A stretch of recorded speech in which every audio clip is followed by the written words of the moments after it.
نہ ایک عقاب نہ ہی ایک فاختہ، تو پھر کیا وہ ایک کوا ہے؟ کالم نگار Syed Sardar Ahmad Pirzada, the first blind journalist of Pakistan. Email صاف صاف @life.com، ای میل saafsaaf@live.com، ویب بلاگ www.saafsaaf.blogspot.com۔ روزنامہ نوائے وقت مورخہ 22 اکتوبر 2015۔ ہمارے کچھ رہنماؤں کے مزاج کا خاصہ ہے کہ وہ ظالم کے سامنے دلائل کی بجائے خوشامد کو ترجیح دیتے ہیں تاکہ اچھے کہلا سکیں۔ ان کے نزدیک یہ امن پسندی ہوتی ہے۔ اس کی وجہ شاید یہ ہے کہ بر صغیر کے مسلمان 1000 برس سے زائد اپنے اور پرائے کے غلام رہے۔ انگریزوں کی غلامی تو ظاہر ہے، لیکن اس سے پہلے بھی یہاں کے عام لوگ بادشاہوں کے غلام تھے۔ بادشاہ ہو یا انگریز، دونوں خوشامد ہی کو پسند کرتے تھے۔ بادشاہ خوش ہو کر ہاتھی دیتے، جبکہ انگریز جاگیر دینے کے عادی تھے۔ ان وقتوں میں جن مسلمانوں نے بادشاہوں یا انگریزوں کو راضی کیا، انہیں ہاتھی یا جاگیریں ملیں۔ خوشامد کے عوض انعام حاصل کرنے والے ایسے ہی غلاموں کی کچھ نسلیں اب بھی ہماری سیاست میں موجود ہیں۔ کیلنڈر پر صدیاں بدل گئیں، پرانی کی جگہ نئی نسل آ گئی، لیکن ظالم کے سامنے دلائل کی جگہ خوشامد کر کے اچھا بننے کا ڈی این اے ان بعض نئی نسلوں میں تاحال موجود ہے۔ ایسے ہی کچھ سیاستدان جب ہندوستان کو مخاطب کرتے ہوئے اس کی طاقت سے مروب ہو کر دلائل کی جگہ خوشامدی رویہ اختیار کر لیتے ہیں، تو اسے وہ انتہا پسندی اور کمزور پسندی کے درمیان کا راستہ قرار دیتے ہیں۔ اس سے نہ صرف ان کے مزاج کے اندر کی کمزوری اور خوف ظاہر ہوتا ہے، بلکہ ظالم سے جڑے مفادات کا بھی پتہ چلتا ہے۔ حالانکہ دنیا کی تاریخ میں انفرادی سطح سے لے کر قومی سطح تک ظالم کا مقابلہ کرنے کے لیے خوشامد کی بجائے دلائل کے ساتھ کھڑے ہونے کی بے مثال مثالیں ملتی ہیں۔ خورشید محمود قصوری نے اپنی کتاب نیدر اے ہاک نور اے ڈاف، یعنی نہ ایک عقاب نہ ہی ایک فاختہ میں غیروں کے ساتھ اچھا بننے کی کوشش میں لکھا کہ وہ انڈیا کے معاملے میں نہ تو انتہا پسند تھے اور نہ ہی کمزوری پسند۔ حالانکہ انہوں نے امن کی زیادہ نصیحتیں پاکستان کو ہی کیں۔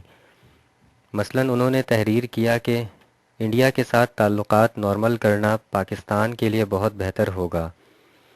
یہاں انہوں نے یہ نہیں بتایا کہ تعلقات نارمل کرنے کی پاکستانی کوششوں پر اگر ہندوستان جھاڑو پھیر دے تو کیا کرنا چاہیے۔ انہوں نے لکھا کہ مجھے شک ہے کہ پاکستان میں موجود غیر ریاستی مسلح عناصر کشمیر کوس کو نقصان پہنچا رہے ہیں، جو پاکستان کے مفاد میں نہیں ہے۔ انہوں نے یہ نہیں لکھا کہ ہندوستان کے مسلح ریاستی ادارے مقبوضہ کشمیر میں کشمیریوں کو قتل کر کے کشمیری نسل کو کتنا نقصان پہنچا رہے ہیں اور اس سے ہندوستان کیا فائدہ حاصل کرے گا۔ انہوں نے لکھا کہ وہ اس بات کے قائل ہیں کہ کشمیر کے بارے میں پاکستان کی موجودہ پالیسی پاکستان اور کشمیریوں کے مفادات کا نہ تو تحفظ کرے گی اور نہ ہی آگے بڑھے گی۔ خورشید قصوری نے اپنی کتاب میں حریت پسند کشمیری رہنما سید علی شاہ گیلانی کے رویے کو جارحانہ قرار دیتے ہوئے تنقید کا نشانہ بنایا۔ وہ سچے ہیں کیونکہ انہوں نے یہ کتاب اقتدار کے آرام دہ اور محفوظ دفتروں میں بیٹھ کر لکھی ہے۔ انہیں کیا پتہ کہ جن کی بستیاں اجڑ جائیں، جن کے گھر لٹ جائیں، جن کی ماؤں بہنوں بیٹیوں کی عزتیں تار تار ہو جائیں، جن کے بچے زندہ جلا دیے جائیں، ان کے رویے ایسے ہی ہوتے ہیں۔ خورشید قصوری نے سید علی شاہ گیلانی کے بارے میں تاثرات دیتے ہوئے لکھا کہ وہ کشمیر کا مسئلہ حل کروانے میں غیر لچکدار ہیں۔ کیا خورشید قصوری کو یہ نہیں معلوم کہ تحریک آزادی اپنے مشن پر ڈٹے رہنے والے غیر لچکدار رویے کا ہی نام ہے؟ تحریک آزادی میں جو لوگ لچکدار رویہ اختیار کر لیتے ہیں، انہیں آزادی نہیں، محکوم رہنے کے عوض وزارتیں ملتی ہیں اور تاریخ انہیں غدار کہتی ہے۔ خورشید قصوری کا لچکدار رویہ بظاہر سخت گیر اس وقت ہوا جب ان کی مذکورہ کتاب کی تقریب رونمائی کے میزبان کے منہ پر انتہا پسند ہندوؤں نے کالک مل دی۔ بعض ٹیکنیکل لوگوں کے خیال میں اس کارروائی سے ان کی کتاب کی مشہوری میں مزید اضافہ ہوا، جس کا فائدہ خورشید قصوری کو ملا۔ تاہم انہوں نے اس واقعے کی مذمت کی۔ ان کے بیان سے لگتا تھا کہ وہ ہندوستان میں موجود انتہا پسندی کو مان رہے ہیں، لیکن فروری 2007 میں انہیں ہندو انتہا پسندی کو نظر انداز کر کے تعلقات نارمل کرنے کی فکر تھی، جب سمجھوتہ ایکسپریس میں تقریباً 68 انسانوں کو ہندوؤں نے زندہ جلا دیا، جن میں اکثریت پاکستانی لوگوں کی تھی۔ اس واقعے کے صرف ایک دن بعد پاکستانی وزیر خارجہ خورشید محمود قصوری کا دورہ ہندوستان طے تھا۔ تقریباً تمام تجزیہ نگاروں کی رائے تھی کہ پاکستانی وزیر خارجہ کو اپنا دورہ ہندوستان احتجاجاً منسوخ کر دینا چاہیے۔ ایسا کرنا خوددار سفارتی روایتوں کے عین مطابق تھا، مگر خورشید قصوری نے دورہ منسوخ کرنے کی بجائے غیروں کے آگے اچھا بننے کو ترجیح دی۔ حالیہ واقعات میں ہندو انتہا پسندوں نے نچلی ذات کے غریب ہندو کے گھر کو آگ لگا دی، جس سے اس کے 2 معصوم بچے زندہ جل گئے۔ خورشید قصوری ان بچوں کے ماں باپ کو نہ ایک عقاب نہ ہی ایک فاختہ کا فلسفہ کیسے سمجھائیں گے؟ ہندو انتہا پسندوں نے گائے کا گوشت کھانے کے شک میں 2 نوجوانوں کو مار مار کر ہلاک کر دیا۔ خورشید قصوری ان بے قصور نوجوانوں کے گھر والوں کو نہ ایک عقاب نہ ہی ایک فاختہ کا فلسفہ کیسے سمجھائیں گے؟